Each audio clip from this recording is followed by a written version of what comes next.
दरबार में आया करते हैं तो ये अपनी प्यारी प्यारी प्रजा के बारे में पूछा करते हैं कि प्रजा में किसी भी प्रकार का कोई कष्ट तो नहीं है, क्योंकि राजा जो होता है वो प्रजा का पूरा ध्यान रखता है, क्योंकि अगर प्रजा दुखी होती है तो वो राजा नरक का गामी होता है, क्योंकि हमारे शास्त्र बतला रहे हैं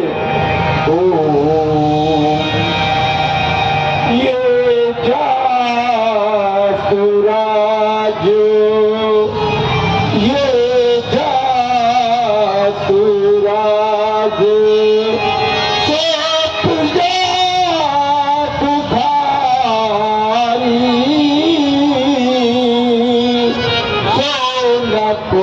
नरक अवत अधिकारी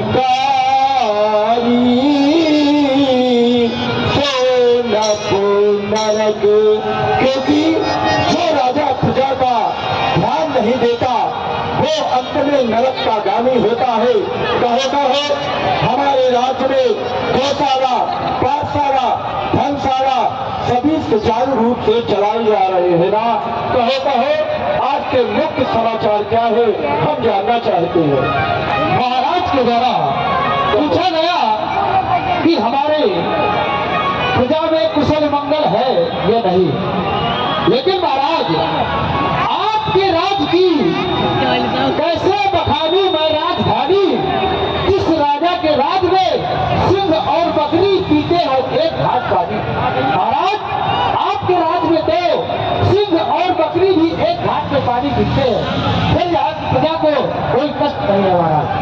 क्यों नहीं, जहाँ पर तुम्हारे जैसे मंत्री हो भाई, मंत्रण करने वाला सुमंत्र और सुमाने सुंदर, जहाँ पर तुम्हारे जैसे मंत्री मंत्रण करने वाले हो तो हमें किसी भी प्रकार की चिंता नहीं है। लेकिन महामंत्री सुमंत्र, आज हम महीने से सीधे चले आए, कई दिनों से हमने अपना दर्पण में मुख नहीं देखा, लाओ कोई दर्पण की व्यवस्था की जाए।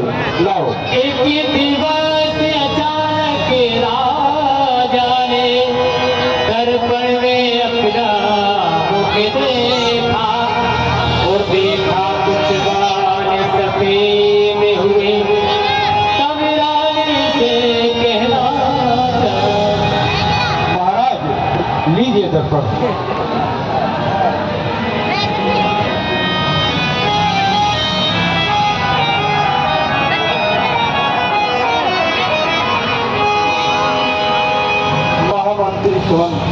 महाराज आज जैसे ही हमने अपना दर्पण में मुख देखा, जो ये हमारे कानों के समीप के बाल है वो तो श्वेत हो गए हैं, यानी सफेद हो गए हैं, मानो हमारा चौथा पनीर चल रहा है।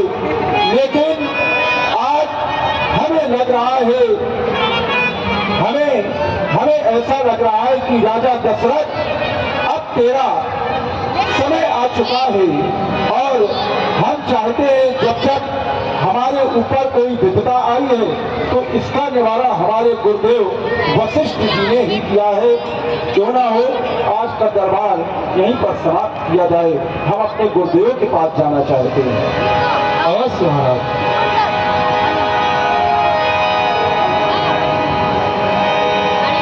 भुवन